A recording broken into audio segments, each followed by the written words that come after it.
Olá galera, aqui é o professor Davi. Estamos aqui para terceira aula de Direito Penal, parte geral. Vamos para Teoria do Crime, artigos 13 ao 31. Conceito analítico de crime. Temos a teoria tripartite, onde crime é uma conduta típica, ilícita e culpável. Conduta, porque é a ação ou omissão humana voluntária e consciente. Típica, porque está prevista em lei. Ilícita, porque é proibida. E culpável, porque existe um sentimento de reprovabilidade da conduta.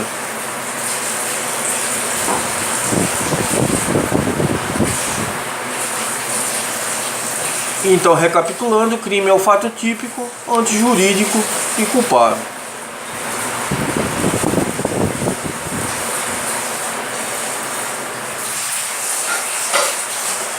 Fato típico. No fato típico nós temos a conduta mais a tipicidade, que são estudadas conjuntamente. Elementos do fato típico. Conduta é um elemento essencial, sem o qual não há crime. Conduta, como já foi dito, é a ação ou omissão humana voluntária e consciente, dirigida a uma finalidade.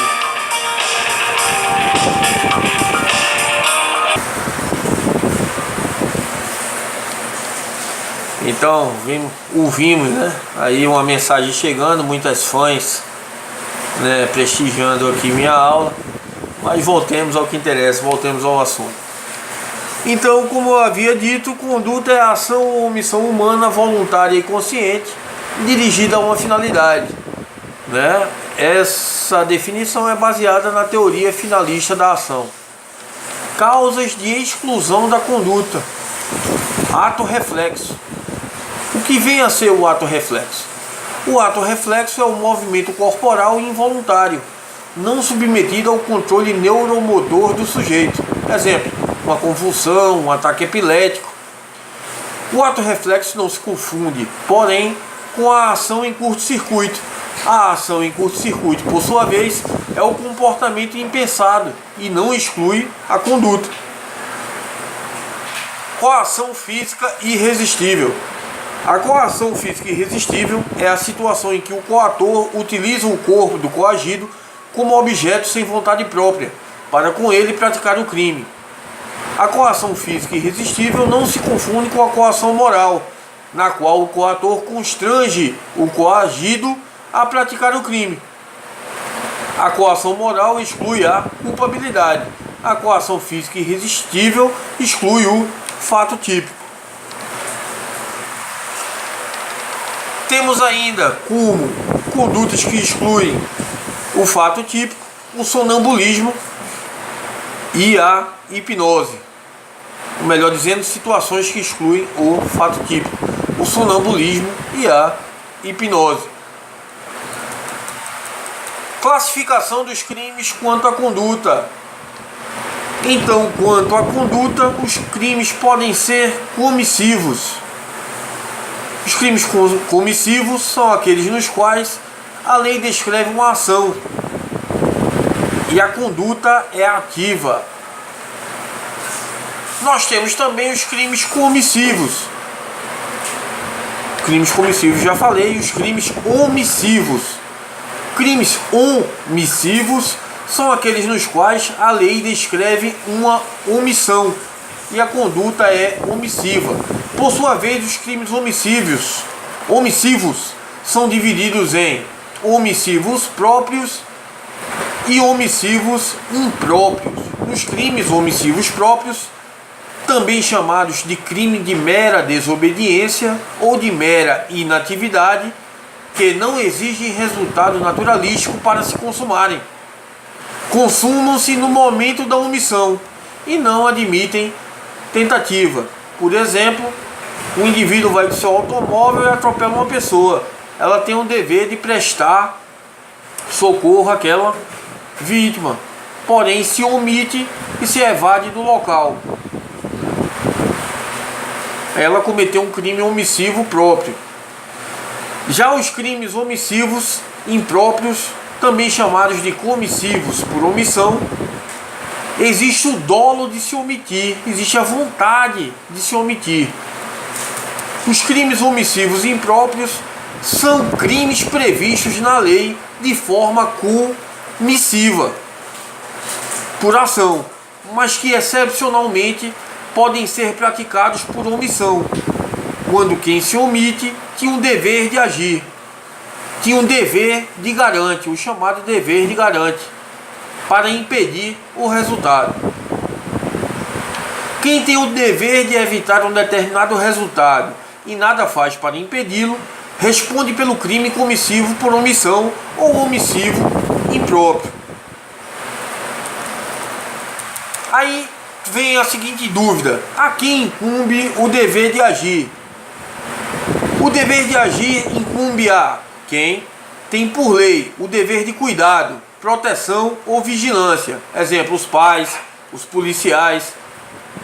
A quem, de outra forma, assumiu o dever de impedir o resultado. Exemplo, a babá que cuida da criança, o médico com o seu paciente, o guarda-costas com o seu cliente.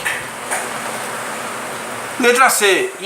O dever de agir incumbe a quem, com o seu comportamento anterior, criou o risco da ocorrência do resultado. Exemplo, um exímio nadador chama um cidadão que não nada patavinas, para atravessar o rio Madeira a nado, né?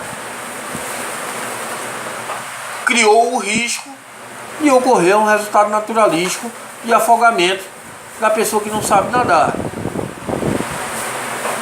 Os crimes omissivos impróprios ou comissivos por omissão podem ser dolosos ou culposos.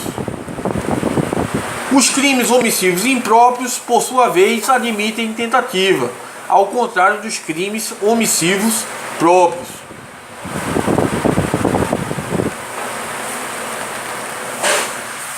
Então, finalizamos a tipicidade, o fato típico, a conduta mais a tipicidade, e entraremos especificamente na tipicidade, que também é um elemento essencial do crime, sem o qual o crime não pode ocorrer, né? Excluindo sua tipicidade, não há crime. Lembrando que o conceito analítico de crime é o fato típico, conduta antijurídico ou ilícito, tipicidade, e culpável, a reprovabilidade da conduta. Tirando um desses três elementos, pela teoria tripartite do crime, não há que se considerar o fato praticado como criminoso. Na tipicidade temos a tipicidade formal e a tipicidade material. Tipicidade formal é a subsunção ou enquadramento de um fato à norma penal. Para uma conduta ser típica, ela tem que preencher todos os elementos do tipo. E temos também a tipicidade material. Tipicidade material é a lesão ou ameaça relevante ao bem jurídico protegido, ao bem jurídico tutelado pelo Estado. Causas de exclusão da tipicidade material. Nós temos a ofensividade. A doutrina diz que é a típica conduta que não configura lesão ou ameaça ao bem jurídico tutelado.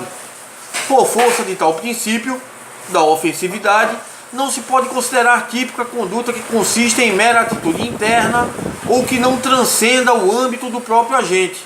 Exemplo, não se podem criminalizar convicções, pensamentos, sentimentos, ou ainda, não se pode criminalizar a autolesão, a prostituição, etc.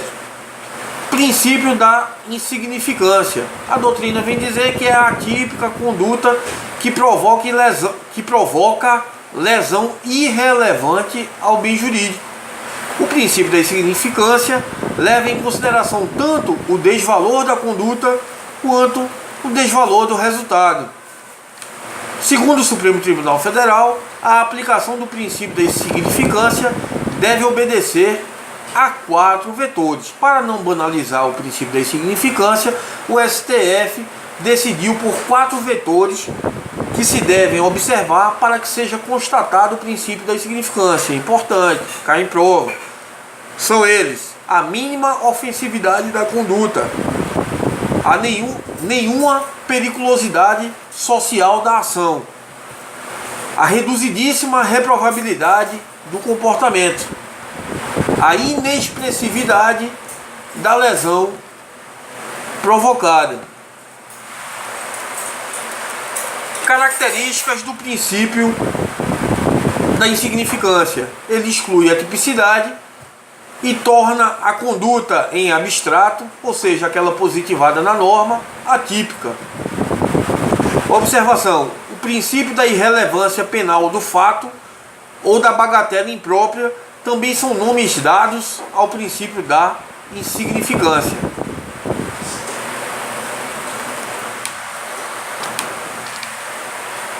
Classificação dos crimes quanto à tipicidade. Segundo o princípio da culpabilidade, não é admitida a responsabilidade penal objetiva, ou seja, decorrente apenas do nexo causal, independentemente de dolo ou culpa.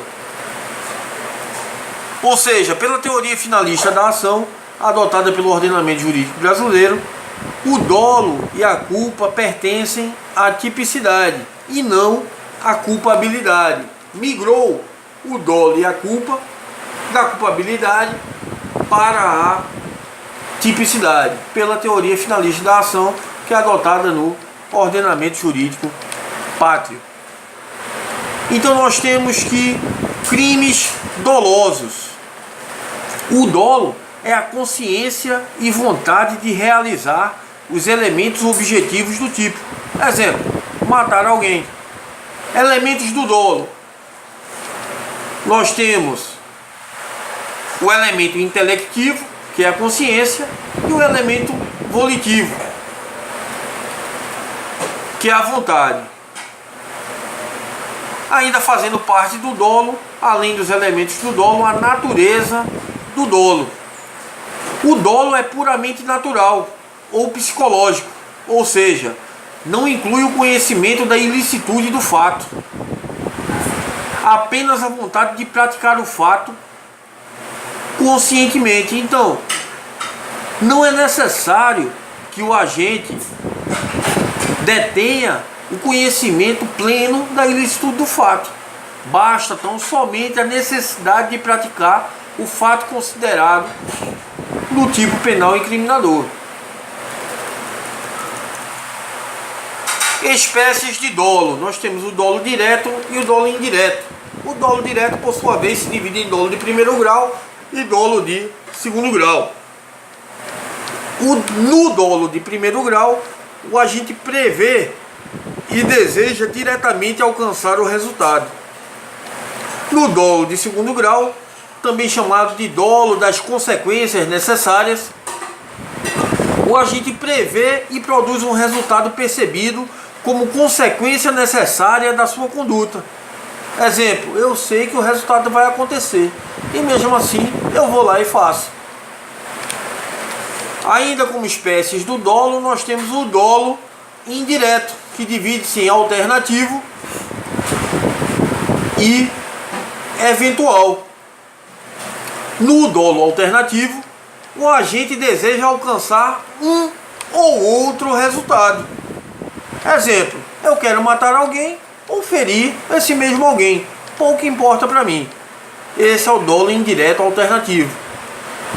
No dolo indireto eventual, o agente prevê o resultado e assume o risco de produzi-lo. Além dos crimes dolosos, nós temos os crimes culposos. Mas o que é culpa? Culpa é a inobservância de um dever de cuidado objetivo. Como nós sabemos, os crimes culposos se dão por imprudência, imperícia ou negligência. Nós temos ainda a excepcionalidade culposa, na qual só se pune a conduta que é praticada dolosamente, a menos que a lei expressamente puna a conduta praticada na forma culposa. Então tem que estar escrito lá na lei que a este tipo penal incriminador admite-se a modalidade culposa. Espécies de culpa. Nós temos a culpa consciente e a culpa inconsciente. Na culpa consciente, o agente prevê o resultado, mas acredita sinceramente que ele não ocorrerá. Na culpa inconsciente, o agente não prevê um resultado, que, no entanto, era previsível ao homem médio. Nós temos ainda os crimes préter-dolosos, né? Aqueles que têm dolo no antecedente e culpa no consequente.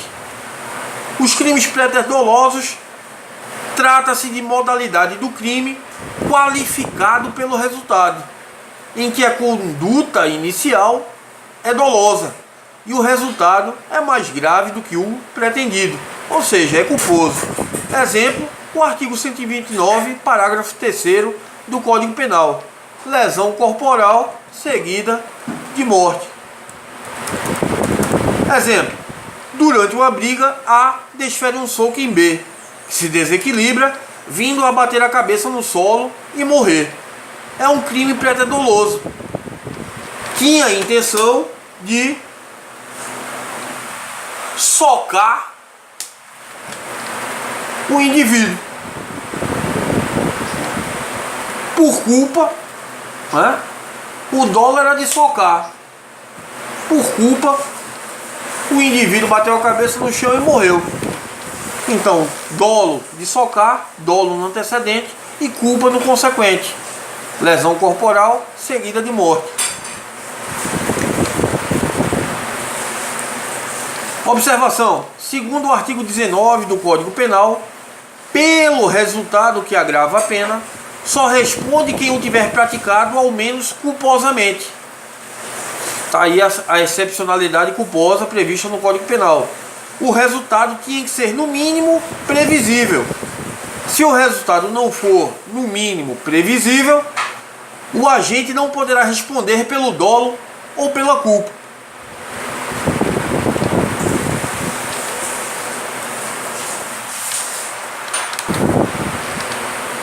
Vamos adentrar agora na ilicitude ou antijuridicidade. O que vem a ser ilicitude é a relação de contrariedade entre a conduta praticada e a norma penal. Significa que a conduta é proibida pelo ordenamento jurídico. Está lá, matar alguém. Fato típico, antijurídico e culpável. Está lá positivado, matar alguém. O indivíduo vai e mata alguém, sem nenhuma das excludentes de ilicitude. Então é um fato ilícito, é um fato antijurídico, é um fato contrário à norma. O Brasil adota a teoria indiciária ou da ratio cognoscendi sobre a antijuridicidade. Importante.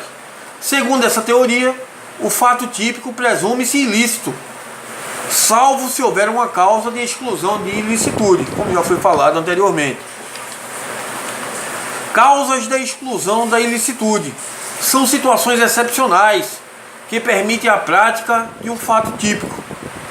Como é sabido por todos, fato típico, até que se prove em sentido contrário, também é ilícito, pela teoria da ratio cognoscendi ou indiciária. Na verdade, o fato típico apenas não será ilícito quando ocorrer uma das 5 causas excludentes de ilicitude, sendo que 4 delas são legais e uma supralegal, no caso, o consentimento do ofendido, quando preenchidos os requisitos previstos em lei. Estado de necessidade. Vamos à primeira. Artigo 23, parágrafo 1º e artigo 24 do Código Penal. Estado de necessidade é excludente da ilicitude. Há um perigo em que 2 bens jurídicos são expostos a uma situação limite, em que um bem jurídico deverá ser violado em detrimento do outro. Exemplo, tábua de salvação, caso dos náufragos. Necessidade de destruir um quadro para salvar a vida de uma criança que está no interior de uma residência pegando fogo. Matar um cachorro que o ataca também caracteriza estado de necessidade. É preciso destruir um bem que é a vida de um animal em detrimento da vida do ser humano, que precisa ser preservado. Requisitos legais para o estado de necessidade. Nós temos o perigo. O que vem a ser perigo é a probabilidade de dano ao bem jurídico. O perigo tem que ser atual. Perigo atual é o perigo presente que está ocorrendo. Já existe o perigo de lesão ao bem jurídico. A doutrina diz que o perigo pode ser atual ou iminente. Temos então, no caso do perigo iminente, a analogia in bonum partem. Perigo iminente é o perigo inevitável. Significa que numa situação de necessidade, o direito autoriza o sacrifício de um bem jurídico. Tem que ser analisada a situação no plano objetivo e subjetivo.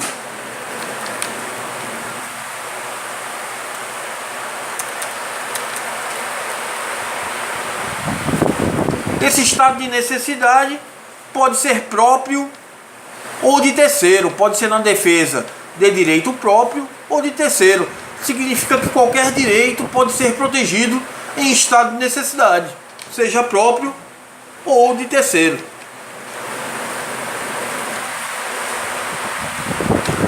Exemplo de um estado de necessidade de terceiro: um médico que viola o sigilo profissional porque o paciente irá passar AIDS para a namorada.